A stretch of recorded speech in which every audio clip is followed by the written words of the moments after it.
Yuk kembali lagi di channel Fokuser Anime.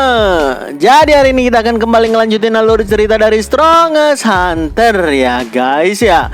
Jadi seperti biasa, sebelum kita memulai video kali ini, langsung aja klik tombol like dan share-nya supaya channel ini bisa terus berkembang. Dan Mimin juga akan terus menemani waktu luang kawan-kawan. Oke lah, kita lanjut. Jadi di part yang lalu itu berakhir di mana gabungan Guild Peace dan Guild Sangdong melakukan raid Minotaur dan Jintai mengalahkan seluruh Minotaur di dalam sana sekaligus dengan Minotaur legendaris dengan sangat gampangnya yang ngebuat seluruh orang ternganga parah. Bahkan Changsu sampai harus membayarkan 4 juta dolar kepada Jin dan 4 juta dolar kepada ketua Choi karena kalah taruhan.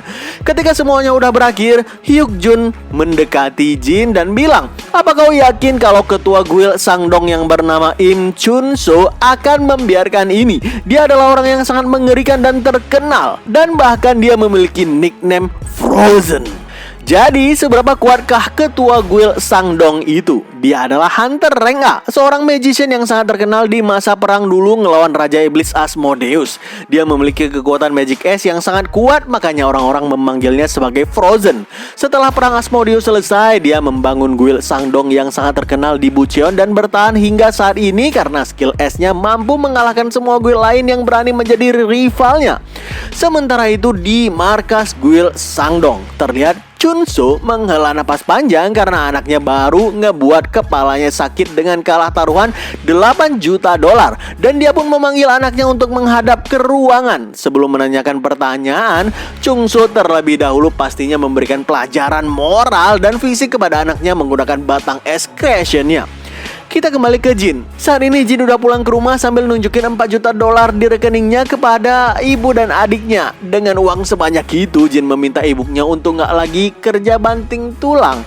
Bahkan mereka bisa cukup hidup nyaman bersama adiknya sekarang. Uang sebanyak itu tentu ngebuat ibu dan adiknya gak kepalang kaget, karena ini pertama kalinya mereka ngelihat nol sebanyak itu, kata adiknya.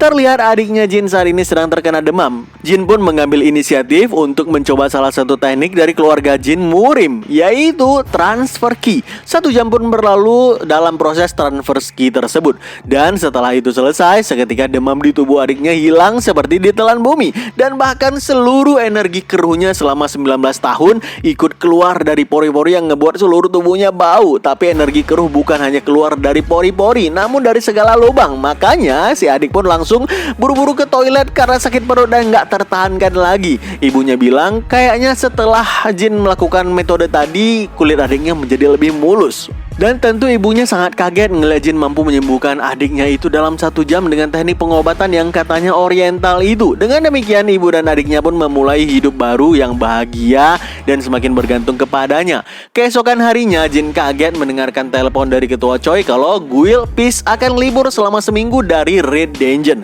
Meski ketua Choi terus menghindari ngasih alasan, tapi Jin curiga kalau ini berhubungan erat dengan Guild Sangdong sebelumnya.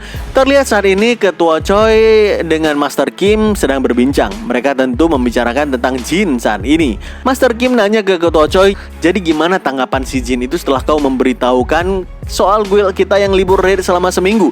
Ketua Choi pun ngejawab, "Iya." Dia langsung curiga kalau ini berkaitan dengan Guild Sangdong. Master Kim ngejawab dia benar-benar memiliki antusias yang tajam ya. Ketua Choi juga hanya diam dan sambil bilang dalam hati, padahal saat pertama kali bertemu dengannya sebelumnya dia hanyalah Hunter Rank F yang gak tahu apapun.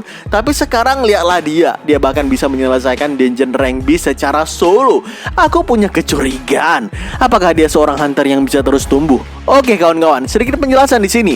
Jadi, sistem hunter di cerita ini sangat-sangat mirip dengan cerita di solo leveling ya guys ya.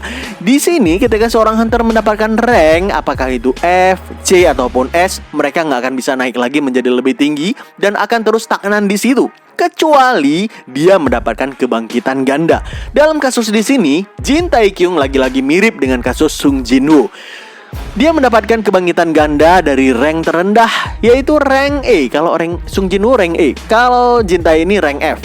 Dan dalam kebangkitan ganda itu ada sistem yang membantunya sehingga Jin Taekyung bisa terus tumbuh seiring level yang berdasarkan sistem ini. Sangat identik dan sangat mirip ya guys ya. Oke, kita lanjut.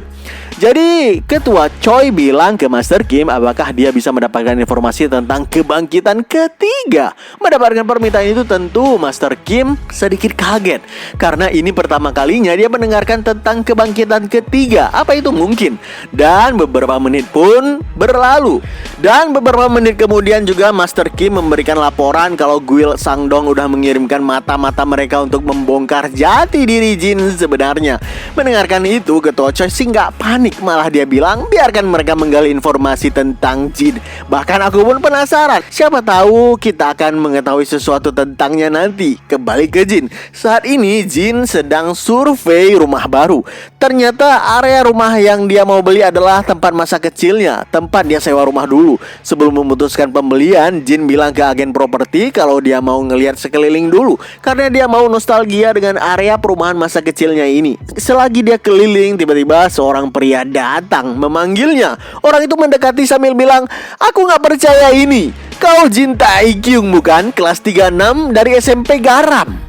"Ini aku bro, Park Ji Hwang. Apa kau masih ingat?" kata si kawan itu pada Jin dengan antusiasnya. Jin sih agak sedikit lupa siapa Park Ji Hwang ini. Setelah berbincang cukup lama, Park Ji Hwang pun bilang kalau nggak lama lagi akan ada reuni sekolah, jadi jangan lupa datang. Dan dia pun pulang menaiki mobil bersama pacarnya. Si pacar nanya ke Park, siapa pula Jin itu? Nggak ganteng dan penampilannya pun sangat sederhana. Apa dia gembel? Apa benar dia temanmu? Dengan nada dingin, Park pun ngejawab, bukan, dia bukan temanku. Sepertinya dia merencanakan sesuatu kepada Jin nantinya di reuni sekolah. Apa dia berniat mau mempermalukan Jin ya? Kita lihat aja nanti. Sementara itu Jin memegangi kartu nama Park Ji Hwang yang tertulis kalau dia adalah anggota Guild Myeongdong divisi pertama. Jin gak menyangka teman lama SMP-nya ternyata sekarang udah menjadi hunter elit. Ngelihat dia berhasil masuk divisi 1 di Guild Myeongdong. Setelah beberapa lama akhirnya Jin menandatangani kontrak rumah kepada si agen perumahan, agen properti. Dan setelah itu dia pun pulang berjalan kaki sambil membayangkan rumah impiannya didesain semirip mungkin seperti masa kecilnya dulu. Namun tiba-tiba dia merasakan suara aneh yang membuntutinya dari belakang.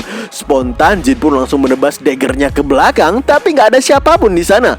Jin mengaktifkan key sense-nya, tapi dia sama sekali nggak ngelihat apapun di sekitarnya selain kucing liar. Apa hanya perasaanku aja ya, kata Jin. Setelah itu dia pun melanjutkan perjalanan pulangnya.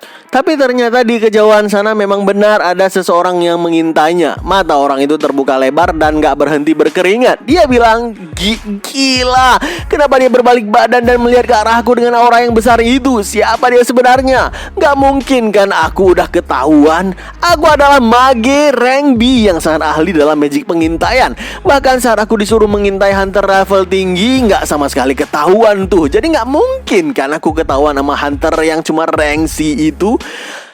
Pasti itu cuma kebetulan, kata Wojin yang berniat melanjutkan pengintaian terhadap Jin. Sepulang Jin ke rumah, dia cukup kesal ngelihat lalat berterbangan di rumah dan bikin berisik aja. Adik Jin bilang kalau lagi musim panas ya wajar lah banyak lalat kak. Kalau dibiarin palingan juga diam sendiri. Tuh di kamarku lalatnya aku biarin diam-diam baik. Jin pun heran kok ada lalat yang cuma diam. Makanya dia masuk ke kamar adiknya untuk mengecek langsung lalat tersebut. Pas Jin ngelihat lalat itu, dia berusaha memukulnya. Entah mengapa larinya kelihatan aneh. Bahkan saat terbang pun gerakan sayapnya juga nggak biasa.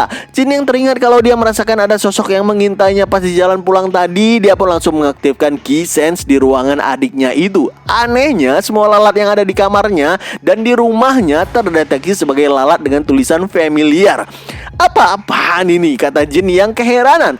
Sekarang kita pindah sebentar ke Im Chunsu, Guild Master Sangdong. Saat ini dia mendapatkan dokumen laporan intelijen tentang Jin Tae-kyung dari ketua divisi pertama. Chunsu meragukan hunter rank C seperti Jin mampu mengalahkan Minotaur legendaris sendirian. Ketua tim 1 mengiyakan ucapan Chunsu itu. Pasti si Hong Wojin udah salah tulis laporan nih. Selain itu, Chunsu juga nanya kepada ketua tim 1 apa udah dapat info tentang Guild Peace. Sayangnya si bawahan ini nggak bisa memberikan jawaban karena infonya Guild Master dan ketua Guild Peace udah dikunci rapat-rapat. Tim intelijen Hong Wojin sampai kebingungan. Bahkan ketika mereka udah diberikan uang banyak sekalipun tetap aja nggak bisa mendapatkan apapun karena atasannya tetap aja membatasi akses informasinya. Chunso makin bingung dengan keadaan ini. Dalam pikirannya dia bilang, guild peace ini guild kecil, baru dan gak punya reputasi. Kok bisa dua anggota mereka informasinya terkunci? Gak mungkin kan? Pasti ada sesuatu yang salah di sini. Akhirnya Chunso bilang kepada ketua tim divisi pertama, suruh intelijen eksternal yang bernama Wojin itu tutup mulut. Guild peace ini bisa kita investigasi nanti. Sebagai gantinya, kita sekarang fokus untuk menemukan semua fakta tentang Jin Taekyung.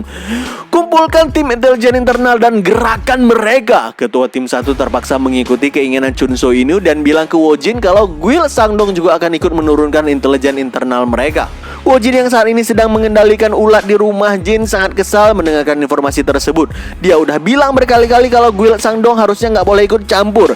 Jadinya dia sekarang semakin malas untuk mencari tahu tentang Jin. Sedangkan Jin sebenarnya udah tahu sih tentang familiar yang ada di dalam rumahnya. Dalam hatinya dia bilang, aku heran dengan guild Sangdong. Bisa-bisanya mereka menggunakan familiar yang sangat jelas dan mencolok gini. Atau jangan-jangan mereka terlalu idiot untuk menyadari kelemahan familiar mereka. Kata Jin yang terus-terusan menepok lalat familiar yang ada di rumahnya. BTW teman-teman pasti ada yang bingung dengan kata familiar ini.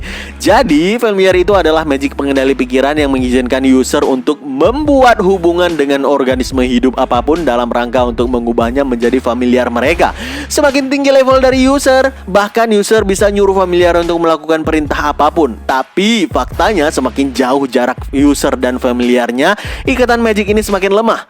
Jika familiar sampai mati, terjadi pemutusan paksa di sini. User juga akan menderita damage yang sangat menyakitkan. Dalam hati Jin bilang, ngelihat lebih dari satu familiar yang ada di rumahku, bahkan lebih dari 100 lalat familiar, itu artinya bukan cuma satu organisasi yang mengejarku. Lihat aja, aku gak akan biarkan mereka pergi seenaknya setelah mengganggu keluargaku, kata Jin dalam hati sambil melakukan push up lebih dari 1000 kali.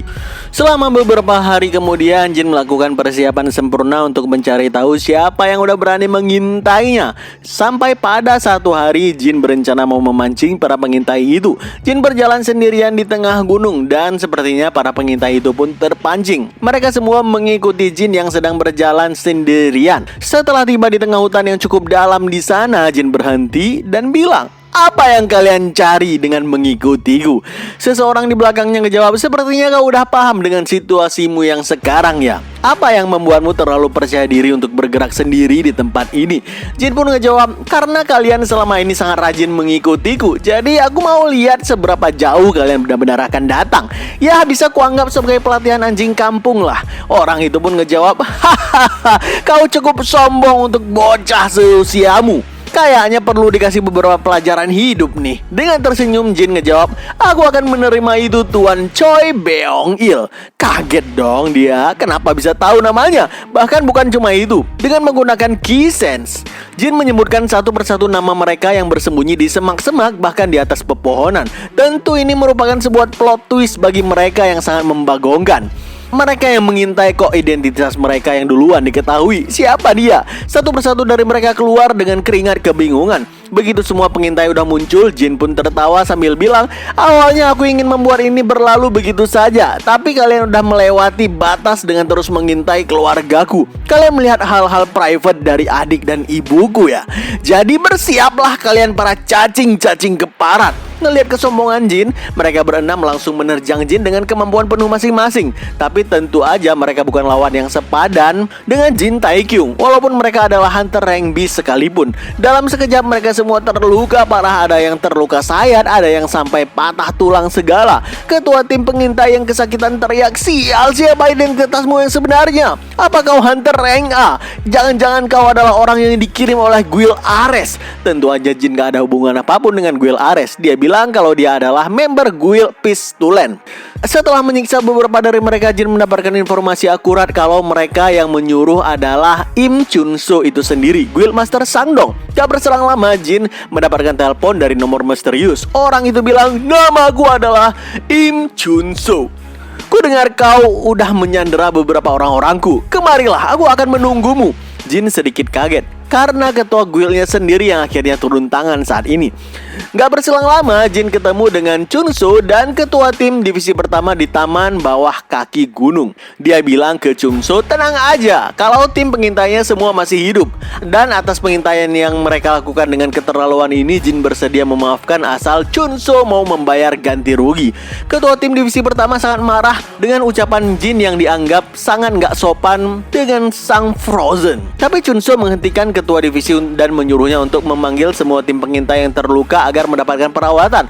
Begitu Chunso tinggal berdua dengan Jin, dia bilang dengan lantang, 10 tahun terakhir ini aku merasa sangat bosan. Aku akhirnya bisa menyatukan semua orang di guild di sekitarku dan membuat kami gak punya musuh lagi. Tapi itu semua berubah karena kalian muncul. Belum lagi guild master dan ketua timmu, profil pribadi mereka gak bisa diakses. Tapi yang paling penting di antara semuanya, keberadaanmu sangat membuatku jengkel, kata si Chunso yang kini udah mengaktifkan skill S level tingginya di hadapan Jin.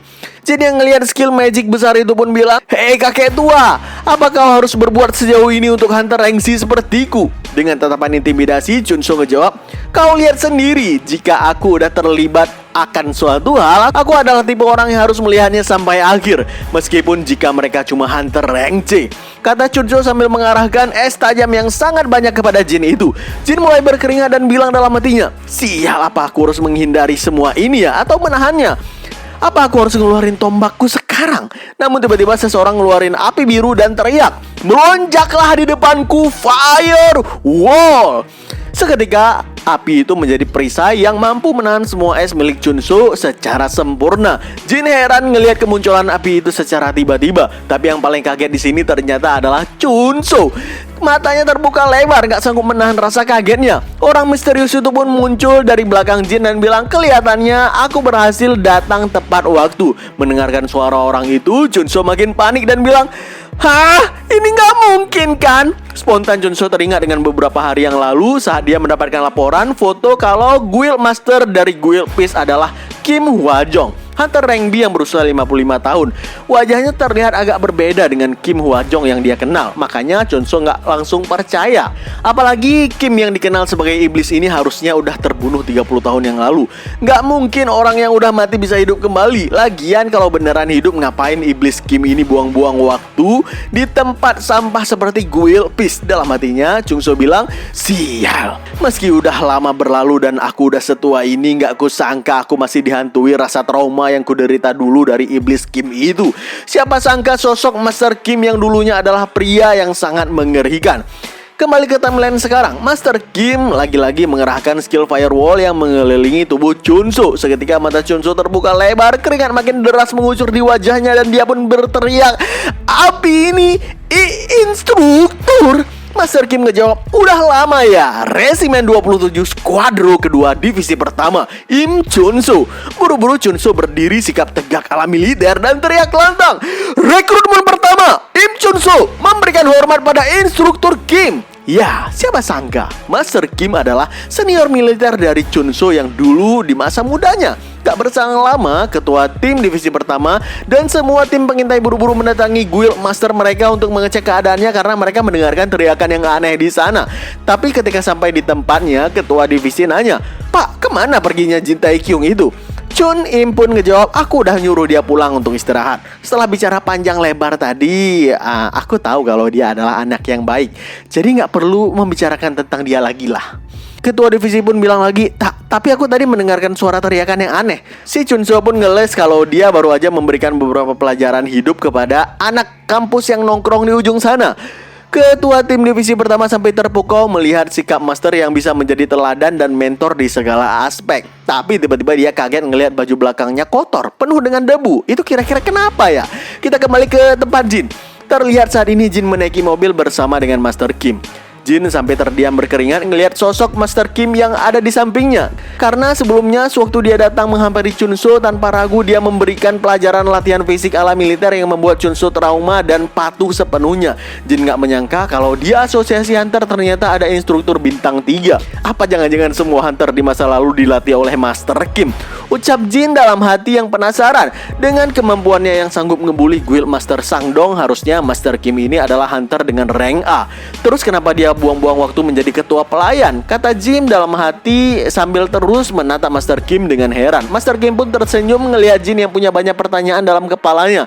Tapi dia bersedia menceritakan semua itu jika Jin cerita duluan siapa dia sebenarnya. Berhubung waktu udah tengah malam, Jin pun belum sempat menceritakan apapun. Dia pun pulang ke rumah lamanya. Keesokan paginya, Jin beberes rumah lama karena mau pindahan ke apartemen baru. Meski Jin nggak perlu lagi kapsul karena udah membuka fitur lockout secara sistem, dia nggak berniat membuang kapsul itu karena itu adalah item yang udah mengubah nasibnya. Setelah pamitan dengan senior sampahnya, Jin pun mengangkat semua barang ke apartemen baru. Dan karena hari ini adalah hari terakhirnya libur dari Guild Peace, Jin pun berniat login ke dunia murim sebelum kegiatannya makin sibuk di dunia nyata. Akhirnya Jin pun kembali login ke dalam murim. Ketika dia sadar kepalanya udah benjol, tentu dia tahu kalau pelakunya adalah kakaknya yang kampret itu. Jin pun teriak, "Woi, apa yang kau lakukan kepadaku saat aku tidur?" Mukyung pun ngejawab, "Kau tidur? Bukannya kau bilang tadi kau sedang melakukan sirkulasi ki?" "Ya, aku sedang sirkulasi ki. Tapi apa yang kau lakukan dengan orang yang sedang sirkulasi ki, kampret?" Dan beberapa hari kemudian pun berlalu dengan pertengkaran kedua adik kakak di dalam kereta kuda itu. Sampai akhirnya mereka pun tiba dan sampai di provinsi yang bernama Huyuan. Terlihat suasana kota yang hiruk pikuk penuh dengan aktivitas malam. Ada yang berdagang, ada yang pacaran, macam-macam lah pokoknya. Jin, Mukyung, dan si Hyuk Jin pun singgah di kedai makan untuk menyantap makanan karena lelah berhari-hari di perjalanan. Lagi enak-enaknya makan, tiba-tiba seseorang di bar sana melempari mereka dengan botol sake yang membuat makanan di atas meja berserakan dan air bir itu pun pecah. Preman lokal di sana bilang, "Ups, sepertinya tanganku tergelincir." Dengan raut muka yang sangat marah, Jin ngejawab, "Apa yang kalian lakukan, keparat?" Wah, apakah yang akan terjadi selanjutnya? Nantikan lanjutan alur cerita Strongest Hunter hanya di channel Fokozer Anime. Stay terus di channel ini dan stay update.